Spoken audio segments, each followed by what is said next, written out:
Abdou Maki, c'est la casquette de l'élu local. On l'a mentionné rapidement, mais je voulais juste dire que pour certains qui le connaissent comme Sarah, qui l'ont côtoyé, depuis 2017, il exerce les fonctions de vice-président du Conseil régional de Tadjour. Donc maintenant, nous allons passer à l'œuvre.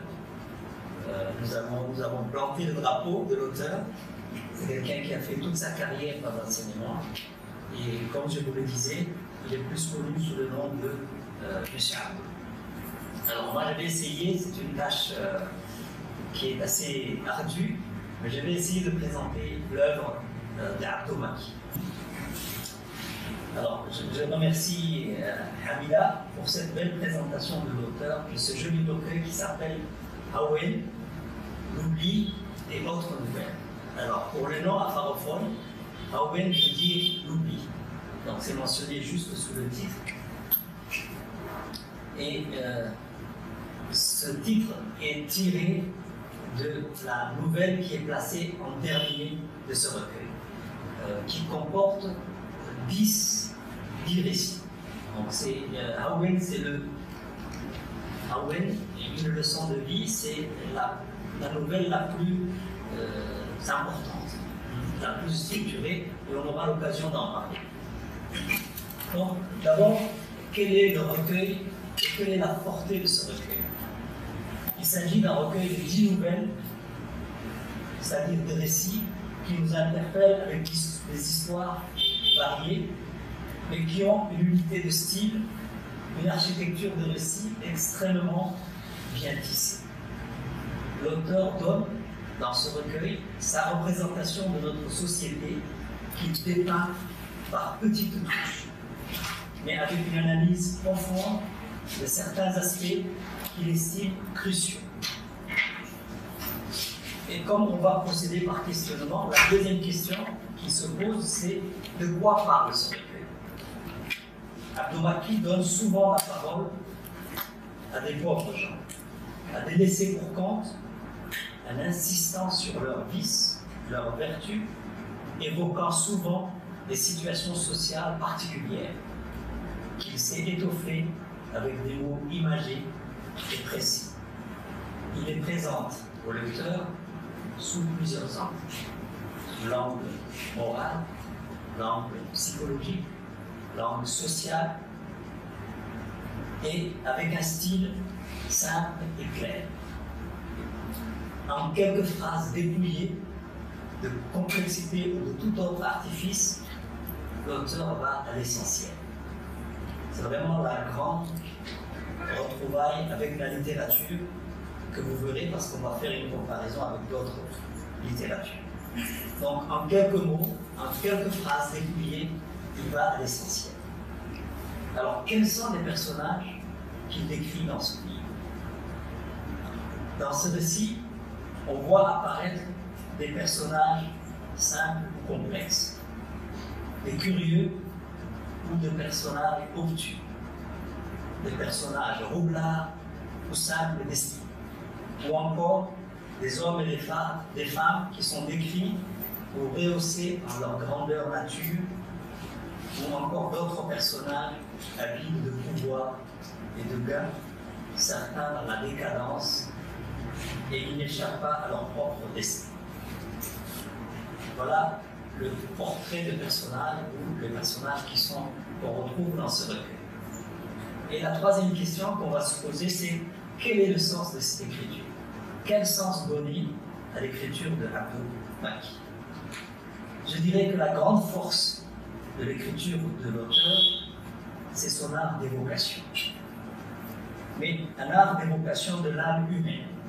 Sa force de description qui est souvent cocasse ou fine des situations qu'il fait intervenir dès l'amorce du récit, c'est-à-dire dans ce qu'on peut appeler la mise en place de l'histoire racontée.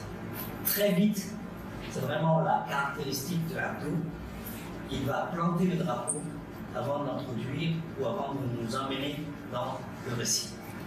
Alors, la quatrième question qu'on s'est posée, c'est quelle est la trame? Quelle est la structure des récits racontés par Abdou Maki?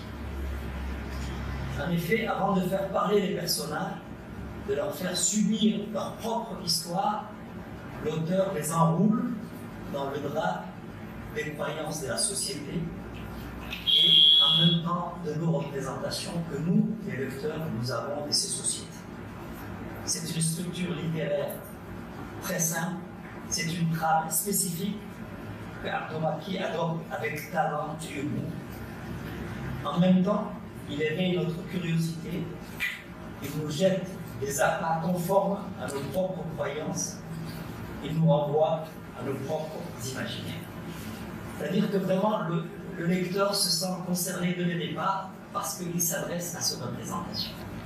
Et plus loin, on peut dire qu'il nous prépare en nous offrant plusieurs angles du regard social pour nous emporter dans son projet d'écriture. Et de temps en temps, il nous dit, quand il voit que nous sommes impatients, il nous dit « Patience, j'arrive. Mais avant cela, prenez de l'eau, un peu de date, de sambusa, du lait caillé, une tasse de thé très sucré ou un café par contre sans sucre. » Il nous promet, il ruse avec nous. Et enfin, quand il nous a préparés, il lâche le coup. Ça y est, on est pris dans les mailles de son récit, on s'en sort plus jusqu'à la lecture finale. Abdomaki est un conteur. C'est un raconteur des histoires. C'est un peintre de la réalité sociale par des nouvelles courtes mais puissantes. L'auteur, pour nous embarquer dans ces histoires riches en événements, c'est d'utiliser tous les procédés de nos propres talents d'écouteurs. Lui, c'est un conteur et il sait qu'il s'adresse à des écouteurs. Des histoires. Histoires qui nous proviennent de notre société d'origine pastorale ou bien solidement ancrée dans la sédentarisation comme la ville de Tadjoura. Alors, Abdomaki se révèle ici un conteur talentueux qui s'inspire des veillées tadjouriennes qu'il met au profit du lecteur. Ainsi, il plante dès le départ des ingrédients propres pour nous préparer à écouter les récits, évoquant des endroits qui nous sont familiers et communs avec des personnages à qui on ne prête pas souvent attention. Mais des personnages porteurs de changements, comme par exemple le fou, le pauvre, le déraciné, de la brousse, le prédicateur honnête mais pauvre, le malfrat, la femme désespérée. Et souvent, c'est dans l'introduction de chaque récit qu'il projette un regard littéraire d'une grande lucidité, qui montre que l'auteur a une parfaite maîtrise de son style et de son projet, en usant de ses vocables bien ciselés, de son imaginaire oiseau. Le premier passage d'un récit qui s'appelle Le coffret du fou. C'est un fou qui ramasse tout et un jour, il revient au village avec un coffret fermé, cadenassé. Alors voilà comment il introduit. Un jour comme toujours, semblable à chaque jour, comme il en passe ici. Dans ce village typique, pareil à tout village, par ces petites anecdotes bizarres, drôles qui font le folklore dans la vie du hameau. Tout avait commencé dans un petit village d'apparence paisible, semblable à tous ces villages où la vie s'écoule au rythme des habitudes séculaires, enracinées dans les mémoires, comme une espèce d'héritage où les us tournés traversent le temps et les âges. Un matin, le fou du village, accoutumé depuis de lustres, a ramené de ses vadrouilles toutes sortes d'objets trouvés, se pointa au milieu du village avec dans ses bras un objet bien distinct des bric-à-brac qu'il avait jusqu'à ce jour apporté. Un bien singulier objet dont la trouvaille allait bouleverser la vie du village entier. Notre bonhomme, natif de ce village, avait sa petite case plantée bien loin de ceux des autres villageois. Comprenez qu'il n'allait chez ses pères que pour piocher de la nourriture de temps à autre. Dans tout ce récit, il plante d'abord le drap, et ensuite, il nous lance, avec une trame bien précise, dans l'histoire elle-même. Alors, moi j'ai introduit ce recueil de cette façon pour illustrer l'approche qui est très pédagogique adoptée par l'auteur.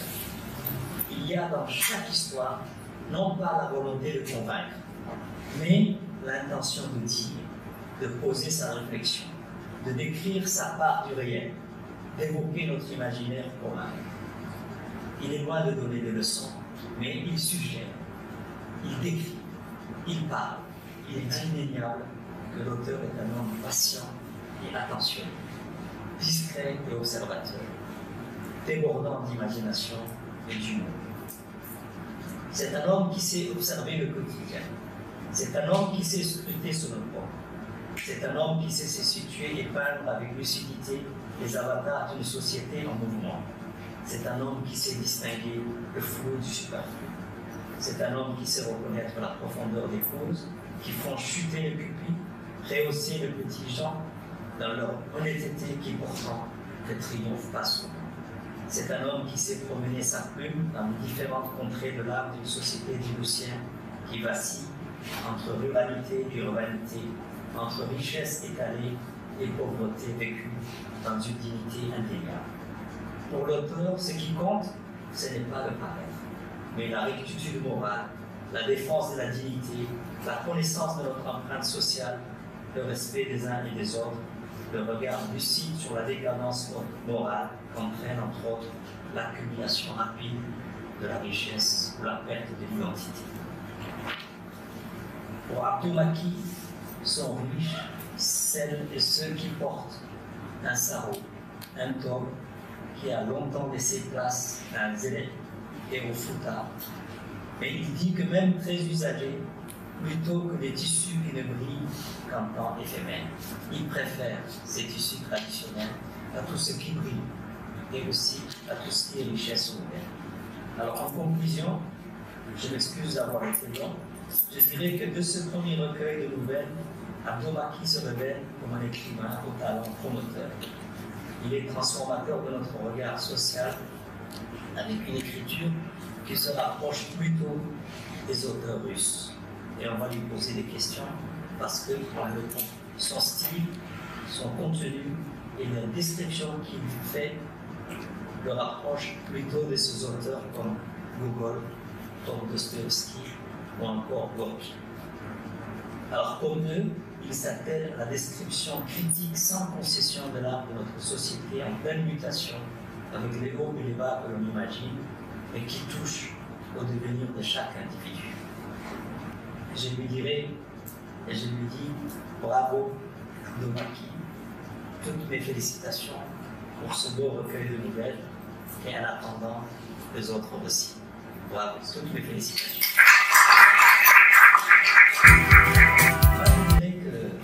Quand on regarde le cheminement du recueil, j'évoque des thèmes majeurs que sont l'oubli, le regard social, et un autre thème qui m'a beaucoup interpellé, c'est l'humeur.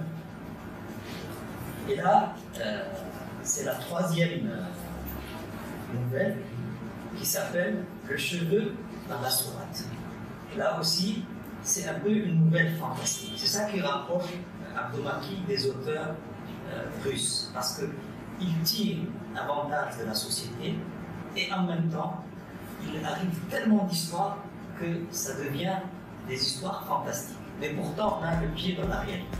On dit que les rumeurs sont deux bribes de discussion échappées de la bouche de Jésus pour se nicher au creux de lui de certains mortels qui posséderaient des pouvoirs de divination. Ces derniers, qui se disent des mains, les soufflent aux humains ordinaires et par la suite, elles se répandent sur la terre comme un parfum nauséabond. Ce qui est sûr, c'est que toute rumeur naît comme un murmure pénible, pour finalement grandir et grossir au point de paraître réel. Malheureusement, il est souvent impossible de remonter à la surface même de la dite rumeur. Ainsi, naquit cette étrange rumeur qui mit en moi tout un village pendant plusieurs mois. On y a cru. On y eut même foi, ce qui inconditionnellement favorisa sa progression. Un jour, comme les Suékions avaient été les véritables déclencheurs, ni nous et Arriva, une terrible nouvelle se fit jour dans ce petit village, dans ce paisible village. On parla de l'apparition d'un signe évident, annonciateur de la fin des temps, de la fin imminente du monde.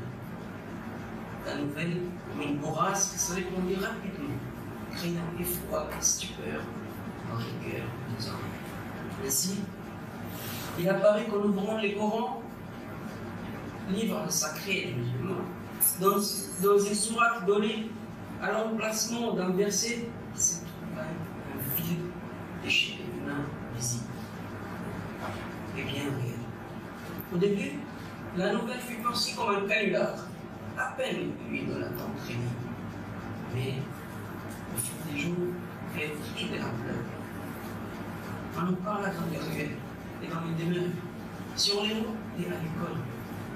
Et il s'avéra que cette nouvelle qui avait dépassé l'étape des rumeurs s'intensifia lorsque les personnes jurèrent qu'ils avaient bien trouvé un mari dans les livres sacrés. Les hommes ne sont pas pareils. Au demeurant, certaines personnes intéressées de découvrir la vérité par elles-mêmes allaient à la recherche des signes, tandis que d'autres âmes sensibles au trône redoutèrent d'ouvrir les Corans sacrés, par crainte de tomber sur les fameux cheveux humains. Mais déjà les prémices de la fin du monde imminente germèrent dans les cœurs. On ne parlait que du fameux cheveux humains. On vit alors le visage pâlir de peur. La crainte de voir les ciels grandir, la terre se dérober sous les pieds, et les flots envahir la terre submergea les pensées. Les mosquées se remplirent. On assista à une mutation de la cité. Les comportements changèrent. On s'assista, on s'écouta, on s'humanisa. Le village entier parut n'avoir qu'un seul cœur, enclin à se repentir, voulant se rattraper avant la fin. Toutefois, il y eut des exceptions, des brebis galeuses ou égarées, selon les dévots. Ils prétendirent qu'il ne s'agissait là que des pures inventions d'un illuminé en mal de reconnaissance auprès de ses pères religieux, qui, pour se donner de la valeur, avait délibérément glissé des fils de cheveux dans plusieurs Corans sacrés. Mais leurs doutes s'estompèrent quand certains religieux accentuèrent la rumeur avec leur prêche. On assista à la naissance de la ferveur religieuse et inéluctablement la dévotion de tout un chacun redoubla au détriment de la vérité qui consistait dans un appareil à discerner le vrai du faux. La nouvelle demeura un temps. Combien de temps? Des mois, une année, nul ne saurait le préciser. Et puis comme ça, sans crier gare, elle disparut comme par enchantement. On l'oublia avec le temps. On finit par ne plus en parler. Et elle s'est perdue dans l'incertitude de sa naissance. Mais une chose est évidente. Dans son sillon, elle forgea les cœurs des hommes dans le bien, dans l'entente et la droiture. Peut-être pas toujours.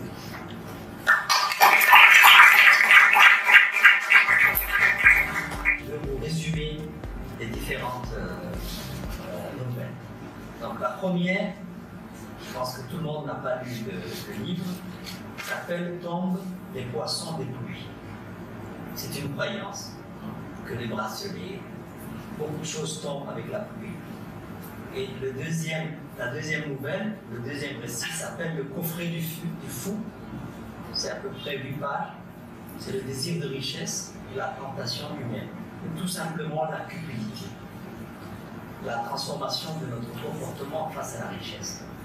Il suffit qu'on parle d'un coffret et tout le monde veut être riche. Tout le monde veut ouvrir jusqu'à ce que l'imam prenne le coffret et on se donne rendez-vous pour l'ouvrir un jour. C'est vraiment marrant, mais en même temps, c'est dérisoire. L'être humain, devant l'argent, devant tout ce qui est cupidité, change complètement.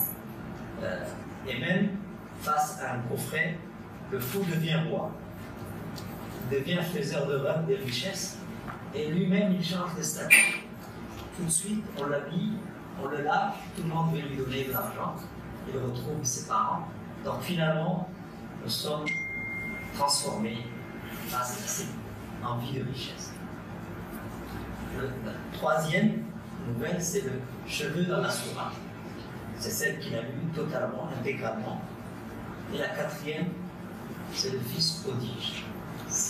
Il revient cravaté, costumé, 4 pièces, comme il fut un temps que nos hommes revenaient de Jida avec une grosse valise, et le Somalien les appelait les Jannani, c'est qui ont le... Lui, il revient au village, les gens pensent qu'il a fait fortune, mais finalement, il s'avère que c'était un escroc, et les gens doivent l'oublier un jour à la maison. Donc ça aussi, c'est très marrant. Et c'est une peinture sociale. La cinquième nouvelle, c'est l'aveugle et l'impotent. C'est vraiment deux mondes qui se rencontrent. Un homme, il s'appelle Yahvé. Un affaire Yahvé, c'est celui qui parle. C'est un parleur. Il est infirme des gens, il est impotent. Mais Dieu lui a donné une langue loquace. Il est pris dans les taux de ce rêve de voyage et d'évasion. Alors, lui, s'il parle beaucoup, il est maigre comme un clou. Et il rencontre un jour un autre monsieur qui s'appelle Tiba. Tiba à la part, c'est le silencieux. C'est lui qui ne parle pas. Mais le silencieux, lui, il est aveugle. Et c'est une armoire à glace. Il est très fort. Donc, ils vont faire équipe ensemble. L'aveugle va transporter l'impotent. Et finalement, ils vont de village en village. Et un jour, ils viennent devant la mosquée. Ils étalent leur drap. Et les gens commencent à donner des aumônes. Et finalement, ils se disputent. L'aveugle dit qu'il n'a pas reçu la part qui lui revenait. Donc finalement, c'est le sage qui vont arbitrer ce litige entre un homme aveugle et un homme infirme, l'un transporter l'autre. Donc finalement, c'est vraiment une histoire qui donne une morale. Et l'écriture aussi est magnifique. Je vous cite une ou deux phrases. C'est en parlant de l'aveugle, Abdomaki dit une phrase que j'ai beaucoup aimée. Il sentait la nuit à sa langueur silencieuse et le jour à son interminable bourdon. C'est magnifique. Je crois que dans ce recueil-là, avec le fou, c'est l'aveugle et l'impotent qui constituent la trame la mieux écrite de ce recueil. Et ensuite, sixième nouvelle, c'est encore une belle histoire. C'est le cadavre de la discorde. On trouve un homme qui est mort dans l'océan. Et quand on découvre qu'il est chrétien, personne ne veut l'enterrer. Et là, c'est tout le village qui se pose des questions. Donc, je crois que c'est la migration qui lui a fait poser. On lui demandera de nous parler un peu. Ensuite, il y a le ventre du destin. La chèvre tellement noire, deux femmes qui se disputent une chèvre noire.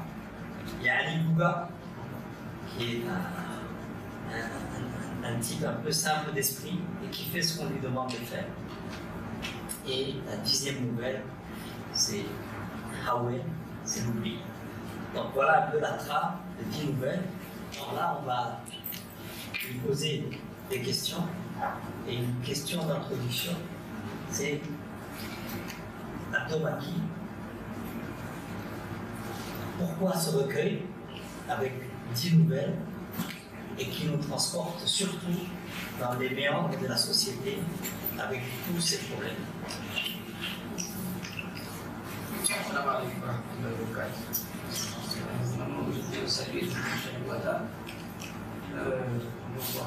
Pour me permettre ce soir de parler un peu plus de ce recueil que j'ai écrit et nous motive à suivre ce chemin pérenne qui est l'écriture. Par rapport à Robin, c'est un recueil des poèmes qui vont faire 10 histoires, 10 petites histoires des histoires qui sont des petites anecdotes qui se déroulent dans un village, avec des personnages au caractère divers. Nous sommes la description détaillée des divers caractères des personnes, avec leur quotidien, ce qu'ils vivent, les réactions plutôt face aux situations. Pourquoi vous avez écrit ici par rapport à la question des sujets qui m'a dit pourquoi vous avez écrit ce premier recueil. Donc, je suis enseignant en formation, donc l'enseignant, comment je fais, c'est quelqu'un qui inculque le savoir, mais en retour, c'est quelqu'un qui apprend beaucoup de choses. C'est quelqu'un aussi qui vit dans la proximité, l'enseignement des élèves, mais aussi de toute la société. Donc, par rapport à ça, je suis un observateur. Donc, dans ce recueil, ce que j'ai rêvé, c'est les vécus réels, peut-être qu'il y a des imaginaires, mais c'est le quotidien des gens du village, des gens qui ont la tendance, nous citadins, à oublier, à arriver au second rang. Ces gens qui vivent avec, dans la croyance, toujours la superstition, mais au final, ils s'arrivent à s'entendre et ils parviennent à dénouer les situations les plus difficiles. Nous sommes ces recueils dans la biographie détaillée. Elle a parlé de mon métier d'enseignant. Je suis, comme j'ai été enseignant de formation, plus de 16 ans. J'ai été instituteur très longtemps. Et cette histoire, ce sont les vécus. L'écriture, c'est une écriture fluide afin qu'un lecteur âgé de 9 ans ou un lecteur âgé de 99 ans puisse lire facilement et s'y retrouver. Je pense que je vais résumer. Absolument. Alors, est-ce que tu peux nous dire quand tu as commencé ce recueil?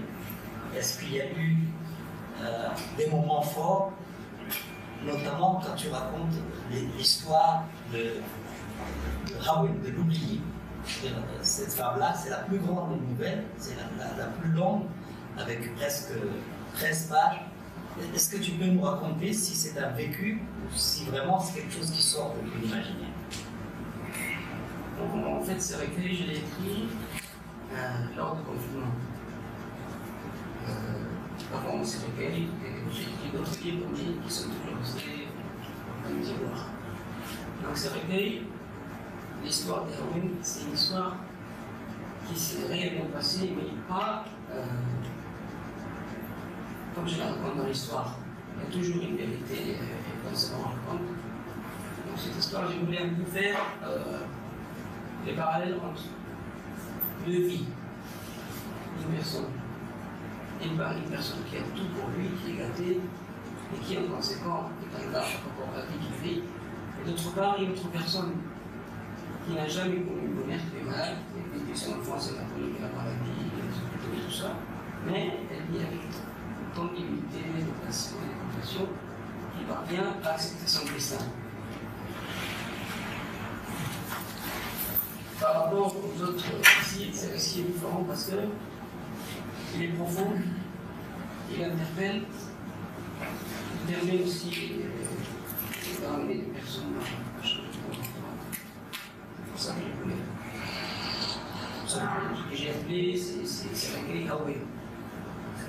La jeune fille, peut-être pour certaines personnes qui l'ont vu, mais la jeune, les personnages du recueil de récit, il ne s'appelle pas Hawen, il s'appelle Zola par rapport à la vie qu'elle vit. Je m'appelle Zola, mais tu peux m'appeler Hawen, parce que la vie m'a oublié, et c'est comme ça. Rachid Hachi, l'éditeur, dans sa préface, a parlé énormément de l'oubli. Est-ce que c'est quelque chose qui te parle? Elle a tellement vécu de malheur qu'elle veut qu'on l'oublie. Elle dit même que Dieu m'a oublié en quelque sorte. En fait, non, il ne dit pas. Elle ne dit pas que Dieu m'a oublié parce qu'elle est résignée face à ses destins. Elle a eu une bonne éducation, et sa mère est morte lorsqu'elle a mise au monde. Son père, avant qu'elle arrive au monde, il va pour ses affaires dans un autre pays. Et de retour, lorsqu'il prend sa petite fille dans ses bras, il dit voilà, moi je préfère que ce soit un garçon. Après, à 6 ans, elle tombe malade, à la suite des décisions. Ensuite, il y a sa grand-mère qui meurt. Sa vie, c'est tout un drame. Elle ne laisse pas le bras. Elle n'en veut à personne. Elle sait que c'est son destin. Mais parce qu'elle a vécu avec les femmes, elle mûre pour son âge. Elle mûre à l'âge de 10 ans. Elle comprend tout. Elle comprend que c'est sa maman et sa grand-mère. Enfin, sa tante, sa grand-mère déteste son père, tout ça. Elle sait qu'elle ne sera jamais une personne pour les autres. Elle sait qu'elle ne pourra pas faire des projets pour personne, d'autres jeunes filles de son âge. Elle se réfugie dans la lecture. La lecture, ça c'est la consolation. Elle s'est construite à la nuit, lorsqu'elle reste toute seule. Et c'est à ce moment-là qu'elle laisse ses larmes. Elle est à l'hôpital. Elle a 30 ans, elle est devenue une jeune femme. Et là, il y a un infirmier qui vient de la ville. On l'a muté parce qu'il refusait de travailler. Il a eu cette promotion parce que son papa a décidé. On l'a muté dans un village où cette jeune femme est à l'hôpital. Il est visité des ennemis partout, même les personnels de l'hôpital. J'ai dit, voilà, c'est travail d'infirmier, c'est parce que mes parents m'ont obligé, parce que j'ai accepté. Et je ne vais pas rester longtemps, je ne vais pas écouter son radio médecin, il y a avec les infirmiers. Et un soir, comme ça, il est là, et lorsqu'il fait une visite dans le couloir, elle lui dit, voilà, monsieur, donnez-moi à boire. Et il la regarde. Il pouvait lui parler, mais il y a quelque chose qui l'interpelle par rapport à la beauté de cette jeune femme. Et cette jeune femme, au fond, il dit, s'il vous plaît, donnez-moi à boire. Si c'était une autre personne, il aurait expliqué tout ça. Mais après, elle l'appelle, il s'assoit à côté. Il s'assoit à côté d'elle et lui raconte sa vie. Voilà, je suis né comme ça, je suis né parmi cette minorité silencieuse dans une laboratoire. Et là, il me raconte toute sa vie par rapport à ça. Cette personne est complètement transformée. Et le lendemain, lorsqu'il revient, la jeune fille meurt. Il la retrouve sur son tapis de prière. Elle est morte. Et là, il est bouleversé. Il demande pardon à tous les personnels médicaux. La personne qui avait dit, désormais, je n'ai plus jamais à venir en vie. Je vais rester pour toute la vie dans ce hôpital à travailler. C'est ça c'est une très... Je voudrais juste qu'il nous parle un peu de le cadavre de la discorde. Qu'est-ce qui vous a amené à écrire? Est-ce que c'est une histoire vraie ou c'est toi qui l'as imaginé? Quand j'ai écrit l'histoire, je prépare toujours une réalité d'un chose. Donc, cette histoire, ne s'est pas vraiment passée chez nous, mais c'est une histoire qui se passe. On voit toujours des cadavres par rapport à un ancien qui échoue sur les plages, enfin sur la plage. Et là, c'est pour mettre en relief la croyance de nos gens, le triomphe de l'humanité. Là, parce qu'il découvre un cadavre, le péché sur la plage, un cadavre, on voit parce qu'il y a en fait, avant il n'est pas mort, mais quand il découvre qu'il est agonisant, il s'approche et puis il les prend sur ses genoux, et on ne parle pas, il voit que c'est un étranger. Il essaie de les ramener, et là, les pêcheurs, ils les retournent. Il voit que la personne, le cadavre, il a sa main, son poing fermé, Et il ouvre son coin, et là, il découvre qu'il y a une croix, parce que les cadavres, il voulait cacher ça. Et par rapport à ça, il réalise que c'est mort, n'est pas de sa religion. Donc il va pour alerter les villageois, les chefs du village, l'imam, tous ceux qui font les folklores du village. Et là, tout le monde s'en mêle. Il y a une fission. Il y a des personnes qui disent voilà, on va l'enterrer. Et une autre partie qui dit on ne va pas l'enterrer parce que c'est un chrétien, on ne va même pas les toucher. Et là, les autorités de la ville proche viennent, tout le monde arrive. Et le responsable, un des responsables, dit voilà, il faut enterrer ces cadavres. Et les villages se posent. La grande majorité des villageois se posent parce qu'ils disent non, on ne va pas l'enterrer. Comme ville, il y a un Badali missionnaire, sa religion, son beau religionnaire. Donc il faut prendre le cadavre de l'eau. Le cadavre n'est pas en état d'être déplacé. Et à ce moment-là, il y a une vieille femme qui arrive. Elle leur dit mes enfants, c'est une femme très âgée, elle leur dit je vais vous dire 3 choses qui vous amèneront à enterrer ce cadavre chez nous. Elle me dit, c'est chrétien, est-ce que vous pensez qu'il aurait choisi de mourir chez vous et pas de sa religion? Ça, c'est la première des choses. La deuxième des choses, elle leur dit on ne peut pas abandonner un cadavre comme ça en plein air. Et la plus belle exemple, c'est l'exemple que le Corbeau nous a montré quand on s'est réveillé. Ça, c'est dans l'histoire coranique.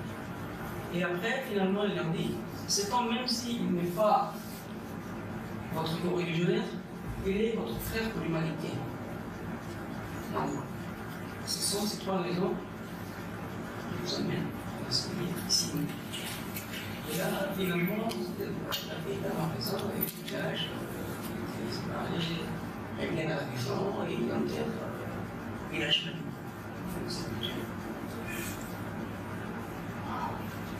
Merci beaucoup, Charles.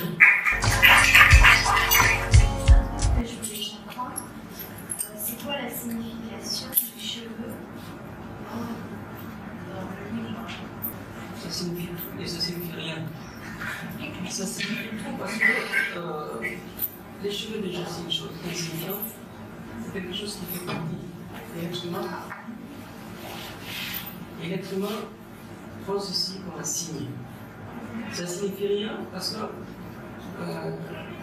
si vraiment on est raisonnable, c'est impossible qu'il y ait un cheveu dans autant des morons qui existent. C'est un peu tout ça. C'est pas si c'est pour vous dire, quand on voit la trame, il part de cette rumeur et construit une histoire qui n'est pas fantastique, mais en même temps qui part de la réalité. C'est pour ça que je le compare aux auteurs russes. Par exemple, Gogol, il décrit un monsieur qui se lève le matin, il se regarde dans le miroir et il voit que son nez a disparu.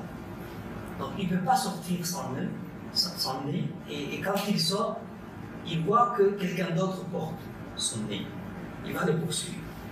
Il va jusqu'au journal pour dire « recherche mon nez ». C'est absurde.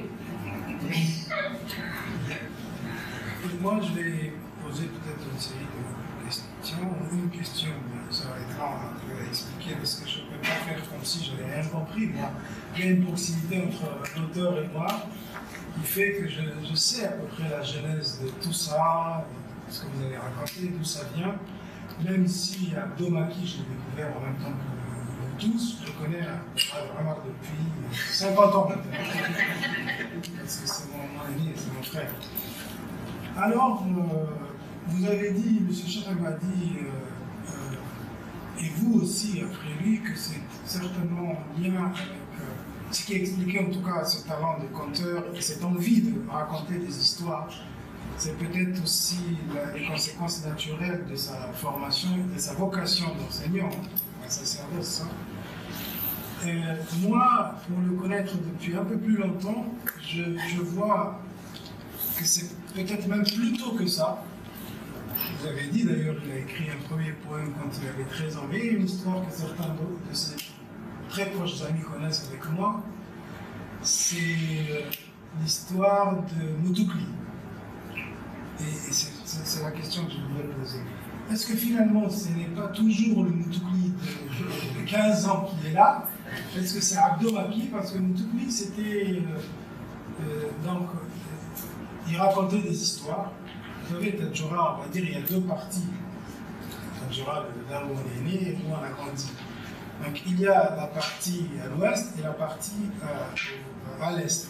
Et une des deux parties où se concentrent plutôt les gens qui sont originaires de villes et villages environnants de Tadjoura. Et une autre partie qui est en grande majorité occupée par les gens des familles, des anciennes familles et tout ça de Tadjoura.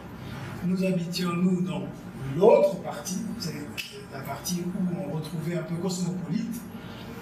Et à une époque où la plupart des gens restaient dans leur quartier et jouaient avec les amis de ce quartier-là, Abdelrad Omar partait toujours dans l'autre quartier, de l'autre côté.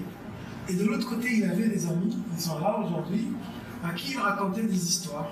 Et une des histoires, enfin l'histoire qui revenait, il y avait beaucoup d'histoires, mais toujours un même sujet. Il s'agissait d'un type qui se trouverait dans notre quartier, dans un oasis qui a disparu depuis, mais il y avait un oasis à l'époque, qui s'appelle Moutoukli. Il est venu on ne sait où. Et voilà, Moutoukli, alors à toutes les sources il était, hein, Moutoukli avait fait ci, Moutoukli avait fait ça. Tous les jours les histoires changeaient à tel point que ses amis l'ont appelé Moutoukli lui-même. C'était son surnom. Voilà, donc c'était un conteur dès sa 15e année, quoi. Et moi je me dis, est-ce que finalement c'est pas Moutoukli qui est toujours là? Est-ce que c'est Abdo Maki? Parce que ce qu'on retrouve finalement, Moutoukli c'était quoi exactement? Moutoukli c'est la même trame. C'est-à-dire il racontait les travers de la société. Hein. On dit les avatars d'une société, mais c'est les mêmes avatars qu'à l'époque déjà. C'était donc l'oubli, la rumeur, la cupidité, tout ça, c'est des craintes en fait. Les craintes. Ici, on retrouve encore une fois la crainte de celui qui vient de l'autre, de l'extérieur, que ce soit le contenu d'un coffre qui vient de l'extérieur, que ce soit ce garçon qui est parti à l'étranger et qui est revenu et qui n'a plus les mêmes habitudes que ceux qu'il avait laissés au village. Voilà, c'est un filou. On ne connaît pas ce genre de type au village.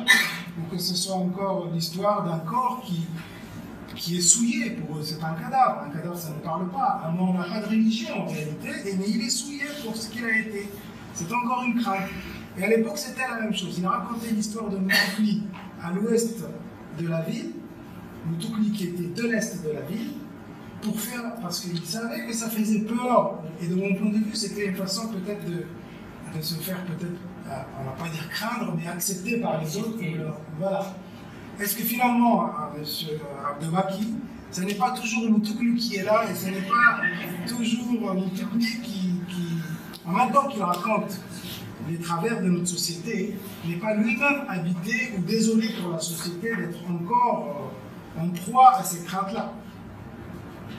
Vous savez, quand on est timide, mais on peut approfondir, quand on est timide, on s'est confié d'abord aux éléments.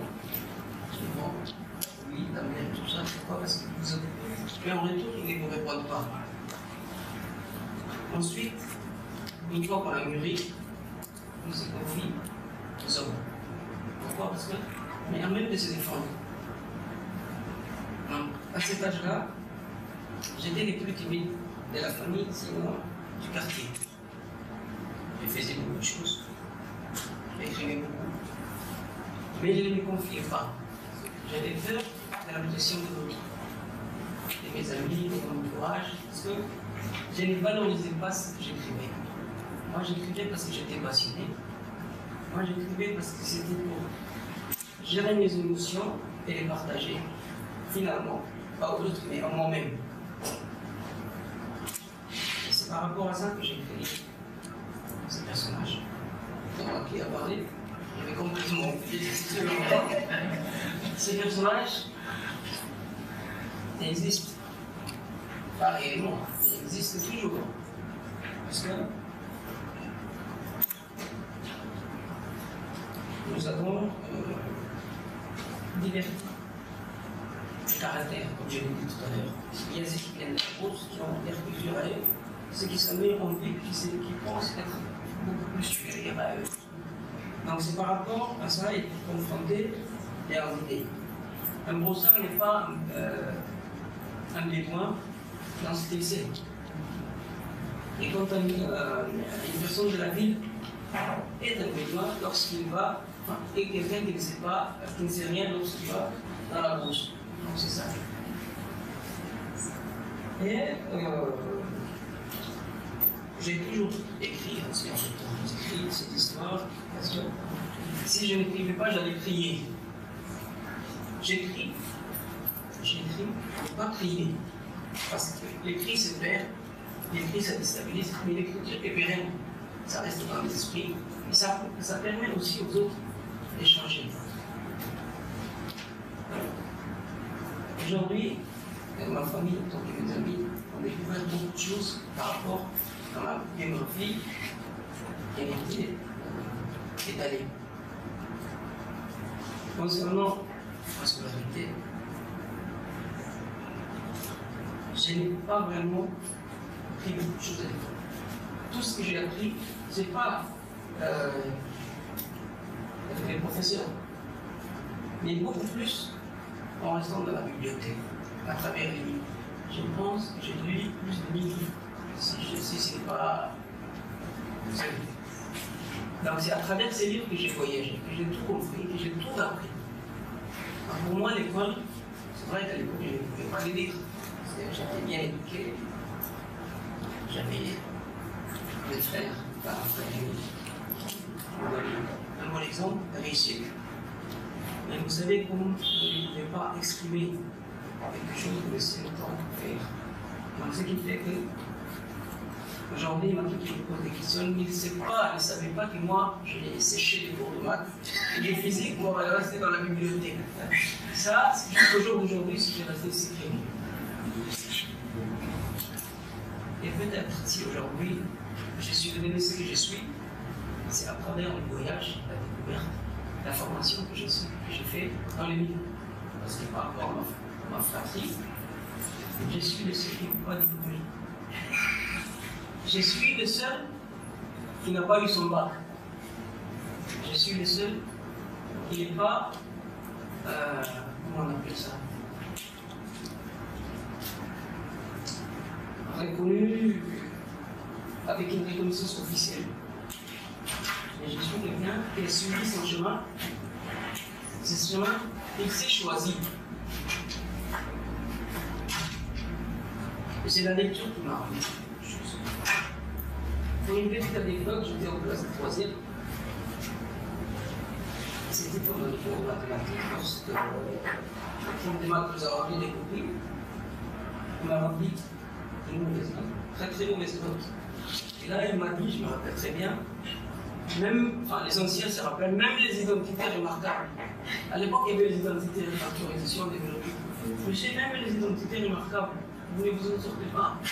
Et là, je lui ai dit, monsieur, ils sont peut-être remarquables, mais moi, je ne les ai pas remarqués.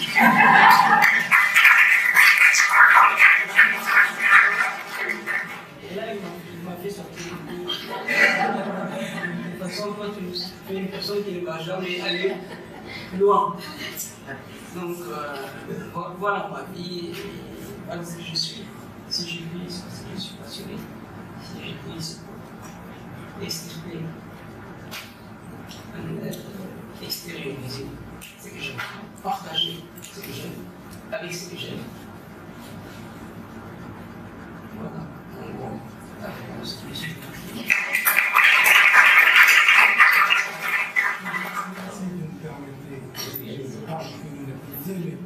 De revenir sur que, en même temps, c'est aussi un peu gênant, c'est une question que j'aurais pu poser en intimité de la famille. Mais en plus d'avoir de la fierté d'avoir un aîné qui a un talent pour nous faire rêver comme ça, il y a quelque chose d'autre qui, moi, m'a rendu fier aussi, c'est de voir dans le pseudo apparaître mon prénom. C'est Abdo et son prénom, et Maki et c'est le mien. Alors moi, je me suis fait une conclusion tout seul, mais je vais aujourd'hui poser la question pour que ce soit définitif hein, dans mon esprit. Est-ce que bon, c'est peut-être pas moi, mais en tout cas, voilà ce que je m'étais dit. C'est peut-être parce que j'étais la première victime, dans le bon sens du terme, le premier auditoire. Est-ce que ce n'est pas parce que j'étais ton premier auditoire que finalement ton pseudo c'est Abdomaki? Parce que ces histoires-là, il était timide peut-être avec les autres, mais pas avec son petit frère. Parce que les 15 premières années de notre vie, on était véritablement inséparables. La plupart du temps dans la même classe. Hein, parce que voilà, lui a été à l'école à un âge qui était normal à l'époque, 6 ans, mais moi, il paraît que je ne voulais pas rester à la maison et j'ai été un peu plus tôt, ce qui fait qu'on se retrouvait dans la même classe. Donc, les 15 premières années, inséparables. Et j'en ai soupé de ces histoires, non seulement le soir, mais à l'heure de la sieste et tout ça. Est-ce que c'est pour cette raison le pseudo Abdomaki ou une autre? Vous savez, dans la fratrie, qu'on soit l'aîné ou le cadet, c'est la personnalité qui fait qu'on se distingue. Ce qui fait que dans notre petite enfance, mes amis m'appelaient de manger. Ils pensaient vraiment que les noms de mon père, c'est manger. Un beau jour, pour avoir un nom de plume, j'ai condensé beaucoup de noms. Et celui-là m'a paru porteur, résonnant. Moi, je me suis dit peut-être qu'on va l'associer à ma fille, etc.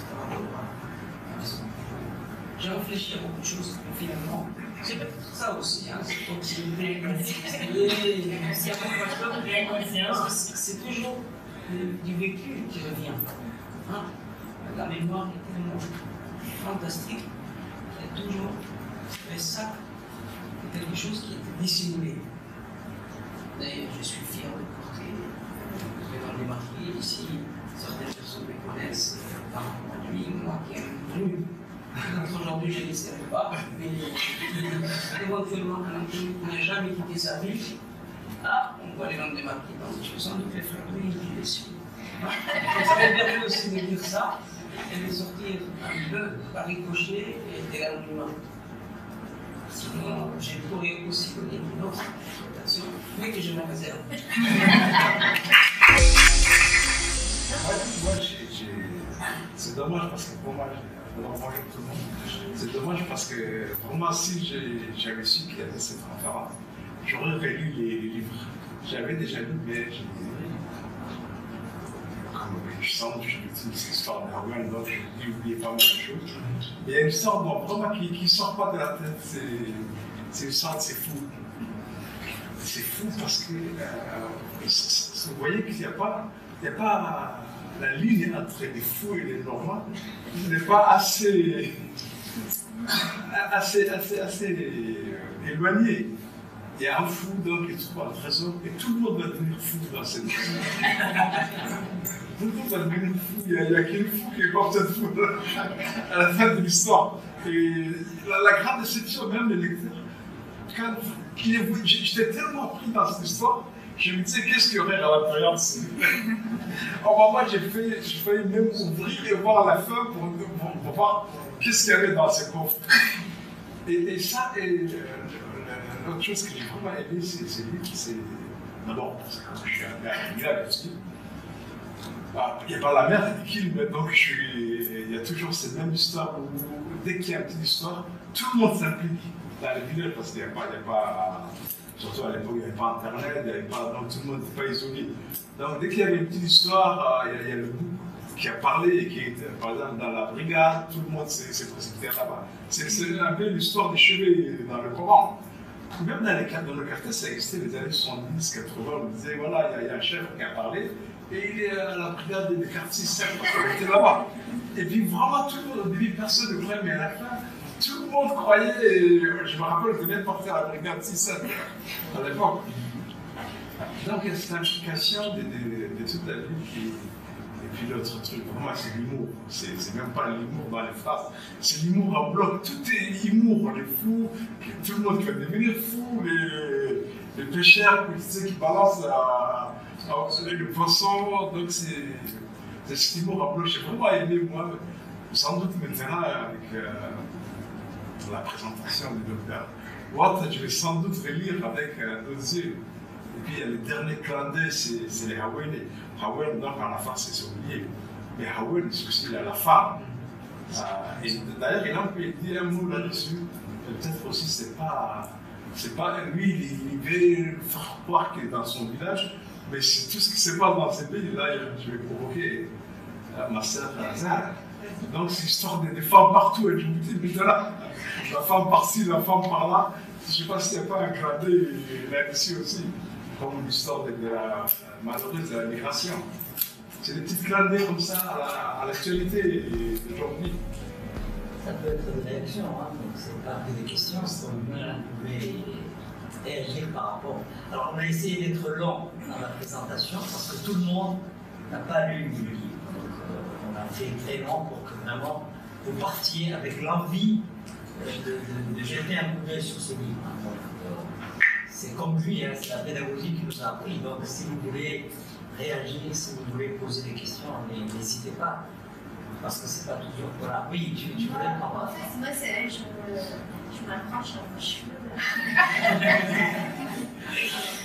Oui, en fait, on a l'impression. Moi, je regarde beaucoup de films, tout ce qui est fantastique, science-fiction, j'adore ça.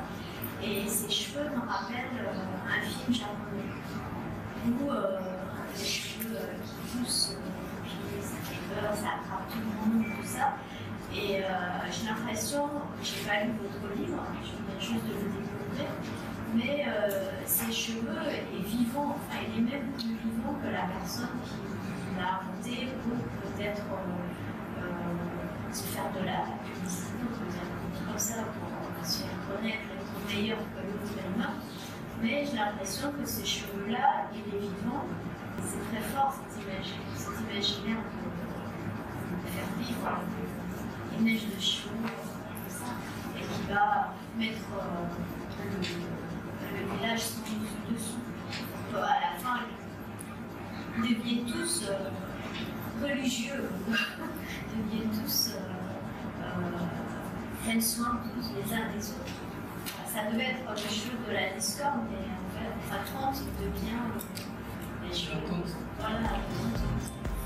Alors, moi, je vais réagir pour vous faire parler si nécessaire, mais justement, les nouvelles, c'est des histoires courtes.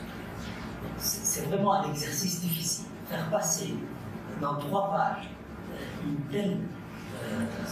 telle pensée, c'est vraiment pas donné à n'importe qui. Et souvent, le style qu'il utilise est un style assez condensé. Quelquefois, c'est débrouillé, même si c'est de longues phrases, on sent qu'il y a la profondeur est plutôt dans les idées, pas dans la formulation. Et comme dans toutes les nouvelles, les 10 nouvelles, d'abord il plante le drapeau et ensuite il lâche son coup. C'est vraiment extraordinaire. Moi, je n'ai pas vu encore, parmi les auteurs djiboutiens, quelqu'un qui a cette synthèse et en même temps cette profondeur sans utiliser le style. Parce que la plupart des djiboutiens qui écrivent, la poésie est toujours incrustée dans le récit, dans le roman. Or, ce n'est pas le cas de Abdou. C'est vraiment un style différent. C'est en même temps un contenu. C'est pas vide. C'est vraiment des histoires qui nous parlent. Parce qu'effectivement, c'est comme s'il aurait lu, il aurait interprété nos stéréotypes, nos peurs, nos craintes, comme disait Maki, pour s'adresser comme un véritable pédagogue à ce que nous n'attendions pas ou nous attendons. C'est vraiment un style différent. Moi, je suis en train de lire d'autres écrits d'Abdou Maki, mais vraiment, c'est quelqu'un qui a de l'avenir dans la littérature djiboutienne francophone.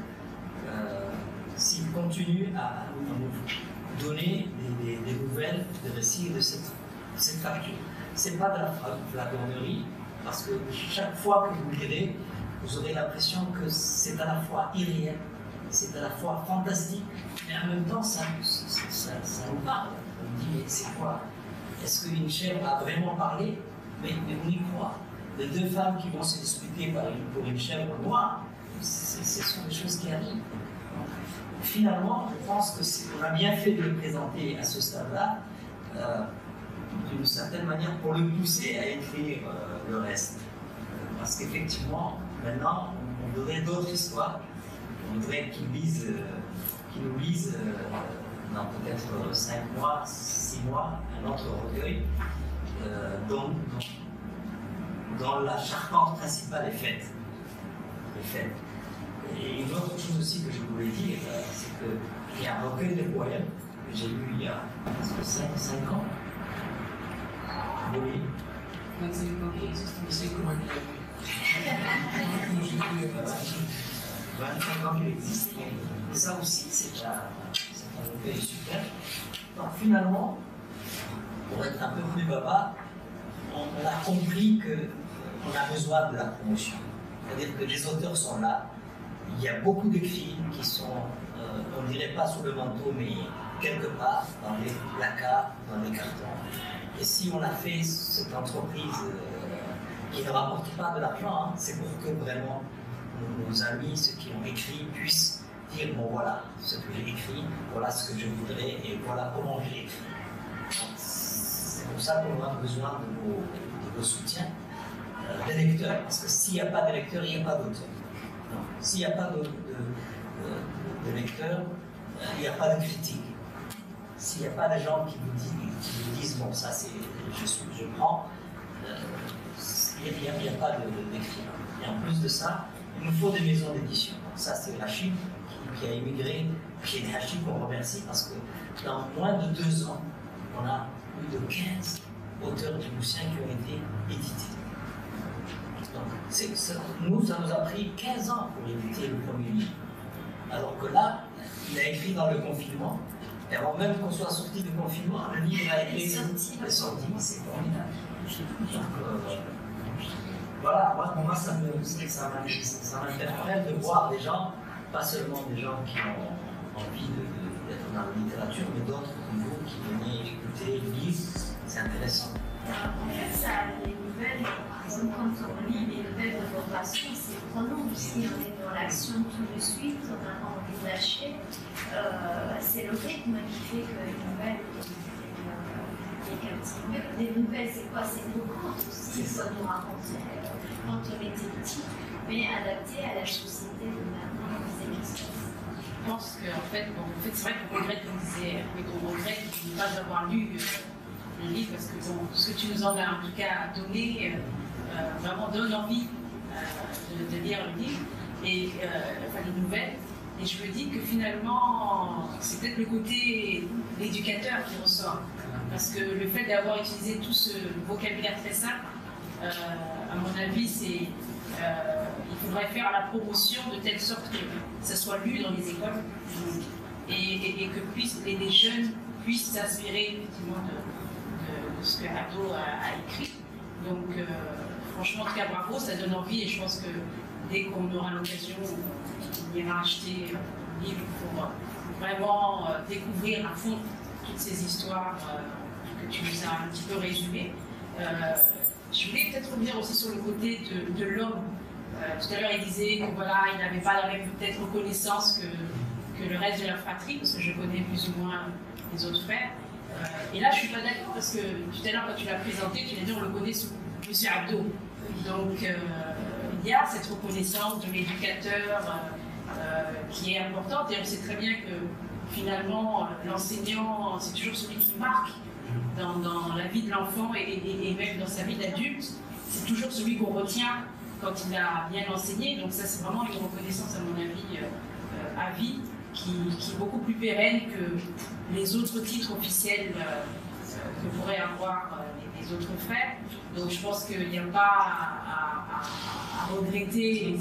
Mais en fait aussi, je me dis que est-ce que le fait d'écrire n'est pas aussi une autre manière de rechercher cette reconnaissance et finalement de se dire, voilà, moi je suis là malgré le fait que je n'ai pas les mêmes diplômes ou la même reconnaissance professionnelle, disons, J'ai réussi à travers mes écrits à avoir cette reconnaissance. Peut-être que quelque part, inconsciemment, il y a cet aspect-là. En tout cas, je pense que c'est intéressant qu'on découvre. Moi, c'est vrai que je l'ai vu comme quelqu'un de très discret quand je l'ai côtoyé comme élu local au Conseil régional de Tadjoura. Et de voir qu'elle écrit des histoires aussi merveilleuses, ça donne une autre image de la personne. Et donc vraiment bravo.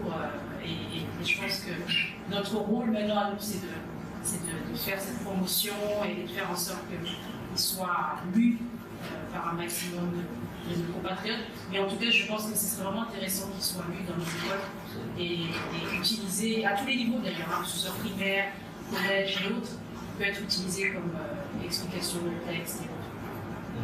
Si on revient un peu à ce que je dis, je suis très très fier de ces métiers d'enseignant que j'ai fait.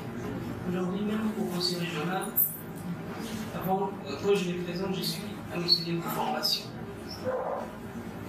Le conseil régional ne m'a rien apporté, mais je suis celui qui a apporté, qui aurait apporté, qui a aussi dans l'idée d'apporter beaucoup de choses au conseil régional de par ma formation. J'étais enseignant, je suis toujours fier parce que j'ai formé des jeunes, environ plus de 15 ans.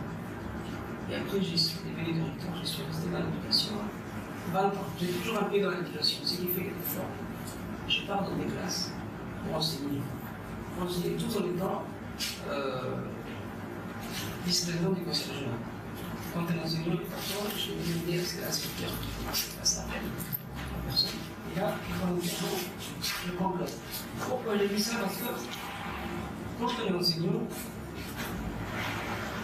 le premier objectif, c'est d'inculquer le savoir. D'inculquer le savoir aux élèves. Et en retour, on apprend beaucoup de choses. On a la patience, si bien sûr on a beaucoup. Et en retour, il y a une phase, c'est l'ingratitude. Aujourd'hui, parmi ceux que j'ai formés, alhamdoulilah, il y a des gens qui sont devenus des cadres, professeurs, directeurs, des médecins. Et en retour, je reçois l'enseignement de ces personnes que j'ai enseignées tout en étant jeune. C'est que les gens, j'aime ce métier. Et demain, si je reviens, enfin si c'est mon temps fini, c'est ce que j'ai dit à tout le monde, c'est que je reviendrai à l'éducation. C'est plus qu'un métier, c'est pas un métier en question, c'est plus, voilà, c'est une vocation. Donc, une fois qu'on est pris, il faut avoir l'éducation. Donc je suis fier, hein. Par rapport au diplôme, quand j'ai parlé de ça, c'était une petite parenthèse. Hein. Quand il y a beaucoup de trophées, il y a toujours quelque part un petit trou qui fait que. Donc, voilà, c'est le chemin que j'ai choisi, c'est le destin, et je suis en tout cas peut-être pas fier de cet esprit. Par contre, je suis fier.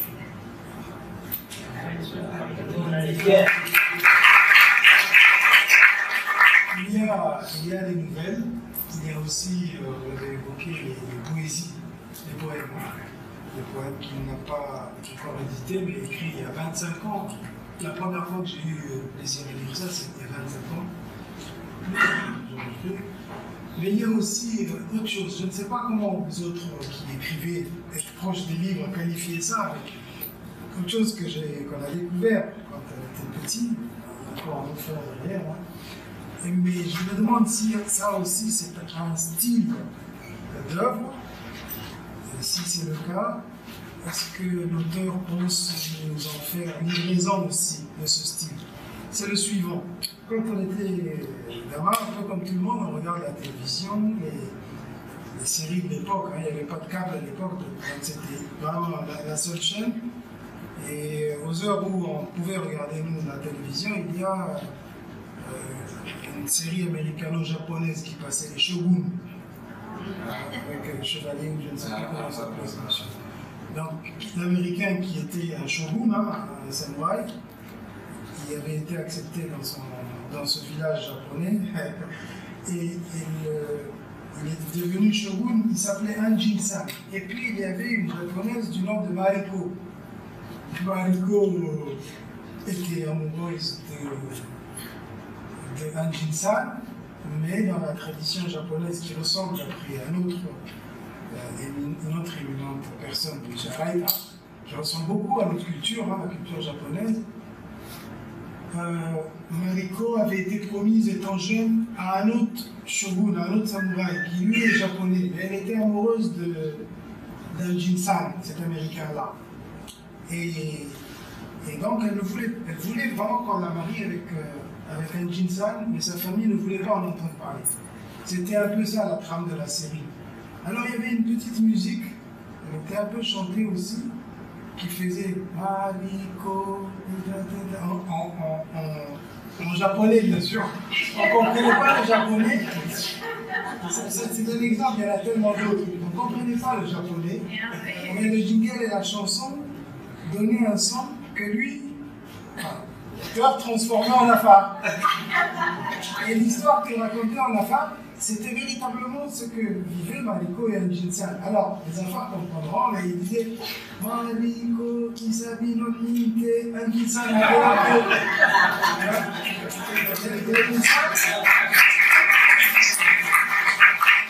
mais aussi d'autres histoires à partir des films, des choses comme ça, qui étaient transformées et rendues. Est-ce que c'est un style d'écriture aussi, ça? Ou de livraison qui peut un jour venir aussi? Je pense qu'on a maintenant des priorités.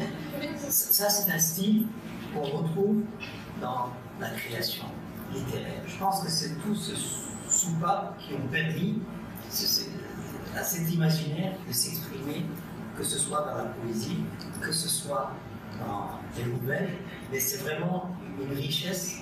Il faut avoir quelque part, lui, quand on l'a présenté, la conclusion, c'est que vraiment il a voyagé à travers les livres. Et les affaires disent, et là vraiment je te rejoins dans cette émotion qu'on crée à travers, que ce soit la traduction, que ce soit la chanson, les affaires disent que notre oreille a l'âge de nos grands-pères. Parce qu'on est capable d'écouter ce qui a été, c'est une tradition orale, hein, ce qui a été dit, ce qui a été raconté. Donc comme les choses se transmettent par la voix orale, donc c'est cette oralité qui permet aujourd'hui à Aldo Maki de raconter les histoires de cette façon-là. Donc c'est pas n'importe quel style. Il sait que nous sommes des orateurs, des écouteurs aussi.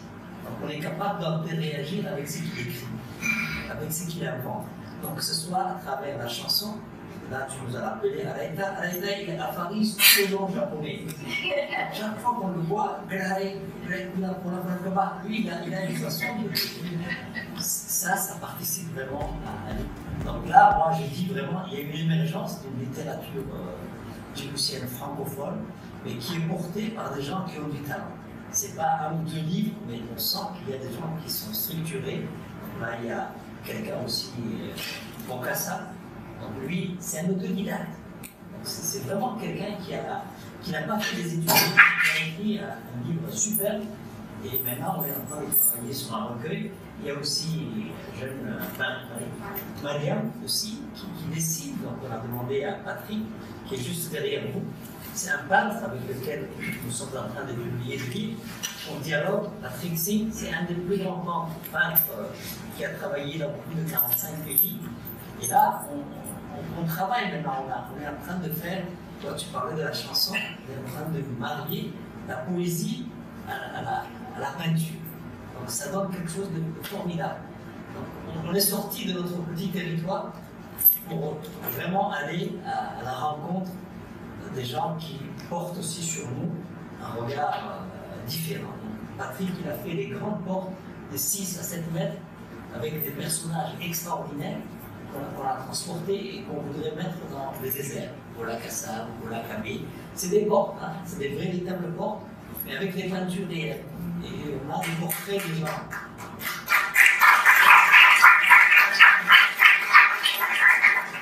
Il y a parmi le public d'autres gens qui sont intéressés. Et je pense qu'avoir des aînés comme vous, comme Sarah, comme vous, venir ici, comme Siraj qui se cache, comme toujours derrière. Et c'est formidable pour eux parce que c'est un public qui les espérait depuis longtemps. Donc sincèrement, moi je vous invite à venir nous voir plus souvent, à acheter les livres de ces jeunes auteurs, parce qu'effectivement, il y a 3 choses qui nous manquaient. Une maison d'édition. Donc je pense que c'est possible maintenant d'éditer même à Djibouti. Ce qui nous manquait, c'est des critiques littéraires. Donc là, on est capable nous-mêmes, donc il y a d'autres gens, on est capable de prendre une œuvre, de la décortiquer et de la passer devant un public, bien sûr, tout en restant conforme à un public. Et la 3e chose qui nous manque, c'est les médias. Et aujourd'hui, ceux qui nous portent comme médias, c'est des jeunes Djiboutiens. Donc, Sagam qui a apporté tout ce matériel est quelqu'un qui est versé dans l'Internet, dans les médias. Donc, on n'a pas besoin d'aller à la télévision, on n'a pas besoin d'attendre les télévisions locales pour dire non, c'est carrément directement transmis. Je crois qu'il y a aussi Badria qui est une artiste connue, reconnue, et qui a créé avec Sarah une web média. Voilà, web média du côté de chez nous. Donc on est passé, j'espère que Arnaud aussi va venir vous voir. Et Djibouti Culture aussi. Djibouti Culture. Il y a plein de talents. Et ces talents avaient besoin, je ne vais pas me vanter, mais d'une maison où on peut se rencontrer. C'est petit, c'est pas encore grand, on n'a pas beaucoup de moyens, mais c'est un endroit où on peut venir parler de la littérature.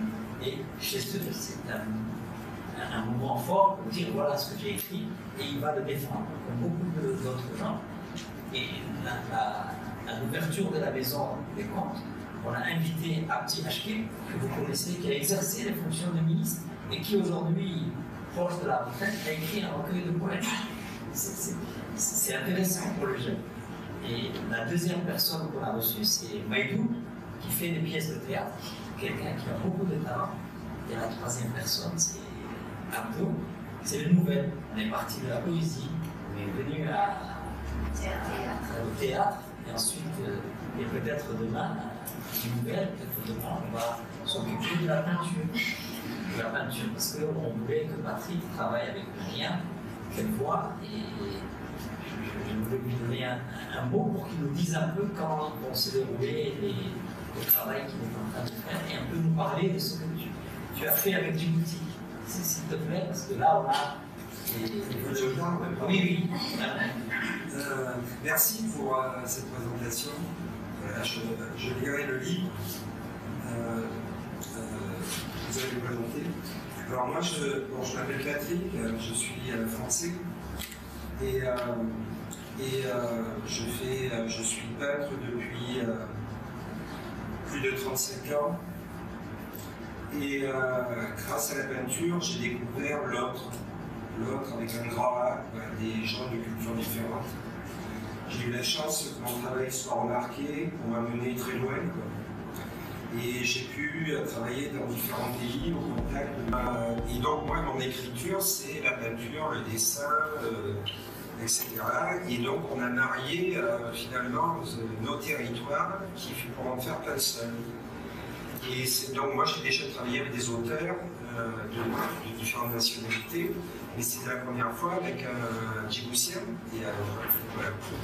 Et ce livre en gros, a été inauguré à Djibouti et l'Institut français a pensé que c'était intéressant de passer à une étape supérieure qui était que je sois au carrefour de plusieurs écrivains. Et dont Cheikh Ouattara, mais aussi d'autres écrivains. Et donc je suis venu en résidence ici durant le premier semestre 2020. Et j'ai été confiné à Djibouti, mais bon, c'était mieux qu'en France. Hein. Et comment dirais-je, donc j'ai eu le temps d'illustrer donc 4 livres. Donc 2 de Chêne, d'un auteur qui s'appelle Jean-Dominique Pénel et un autre auteur qui s'appelle Alain Sancerny, sur des thèmes très différents, etc. Et un catalogue, puisqu'en parallèle, je développais une exposition qui va être. Et donc là, moi, je suis revenu pour la sortie des livres qui arrive petit à petit en ce moment et qui est pour l'exposition finale qui va être donc présentée à l'IFED le 9 décembre. Et à partir du 9 décembre, mais après elle va s'émietter parce qu'en fait j'ai fait trop de choses en fait. Donc il n'y a pas assez de place à l'Institut pour les présenter. Donc il y aura un extrait à l'Institut. Puis après il y aura un extrait ici, je pense. Il y aura un extrait oui, voilà, dans plusieurs lieux à Djibouti. Et en parallèle avec la présentation des livres aussi. Donc voilà. Et pour rebondir sur l'idée de la promotion des livres, etc., de toute manière, c'est que dans une dynamique collective qu'on peut arriver à, par exemple, c'est partout pareil, hein, c'est à Djibouti, certainement ce que vous disiez, mais c'est un peu partout pareil, c'est-à-dire comment on est à un moment donné une scène artistique, elle naît parce qu'il y a des gens qui poussent. Voilà. Et donc s'il n'y a pas les leviers, s'il n'y a pas, j'allais dire, le mariage de plusieurs compétences, il y a l'écrivain, il y a l'éditeur, il y a le public, les lecteurs, les passionnés, les médias, etc. Et ça contribue finalement à faire émerger des gens dans tous les domaines. On va conclure. C'est encourageant parce que je vois que plus on pose des questions, plus Abdo s'exprime, mais sans jamais donner de leçons. Je pense que c'est ce que j'ai vu dans le livre. Ce que vous verrez, c'est vraiment pas un donneur de leçons. Alors, ce soir, on a eu l'occasion de partager, d'échanger autour d'un livre qui n'est pas énorme, qui est composé de 10 nouvelles, 10 récits, qui constitue un peu une peinture de l'âme djiboutienne. Donc c'est vraiment quelque chose qui nous parle, quelque chose qu'on partage, qu'on peut partager avec nos amis, avec nos parents, avec nos enfants, parce que derrière la simplicité, il y a vraiment des drames, des souffrances. Moi je suis psychologue, je ne voulais pas me livrer à l'analyse de l'oubli, c'est ce que a fait Shinhachi en présentant le livre, mais vraiment c'est un livre qui exprime une certaine peinture de l'âme, sans donner de leçons. Et effectivement, je pense que c'est l'enseignant qui parle, c'est vraiment des messages qu'il n'a pas choisi, mais c'est des drames, parce qu'il y a toutes sortes de messages dans ce livre. Et d'ailleurs, il y a beaucoup de fantastique, il y a beaucoup d'événements qui sont anodins, dont il tire des histoires extraordinaires. Donc, je vous invite à lire ce livre, c'est l'objectif de la manœuvre. Je voudrais aussi que vous soyez nos ambassadeurs auprès d'autres, pour dire que c'est un livre qui est disponible chez Victor Hugo. Il est là, il n'est pas disponible, mais on va le faire venir. J'ai peu qui est arrivé et qui est parti. Donc, la deuxième conclusion, c'est qu'effectivement, il faut maintenant que ces livres-là puissent être sur l'agenda scolaire. Il y a quelques auteurs qui sont pris et on va faire de sorte à ce que l'éducation nationale, qui fait partie du partenariat de cette maison, puisse acheter d'abord le livre, parce que dans beaucoup de pays, c'est l'éducation nationale qui a transformé les auteurs. Donc, en achetant 200, 300 exemplaires, il donne un coup de pouce à l'auteur, et en même temps, il n'achète pas pour le mettre simplement dans les bibliothèques, mais dans les programmes scolaires. Donc, c'est ce qu'on souhaiterait, ce que vous nous avez dit, mais je pense que c'est en parlant avec une force commune, une même voix que nous pouvons y parvenir. Donc, merci d'être venu, merci d'avoir soutenu cet échange, et merci de contribuer aussi à nous aider. Et je suis certain que dans quelques mois, Abdo Maki, maintenant on sait pourquoi il a pris ce nom de Maki, viendra avec un nouveau recueil de nouvelles, et la poésie aussi, je pense qu'on aura le temps de la découvrir. Donc merci beaucoup, et à ses amis, à tous nos amis, d'avoir honoré cette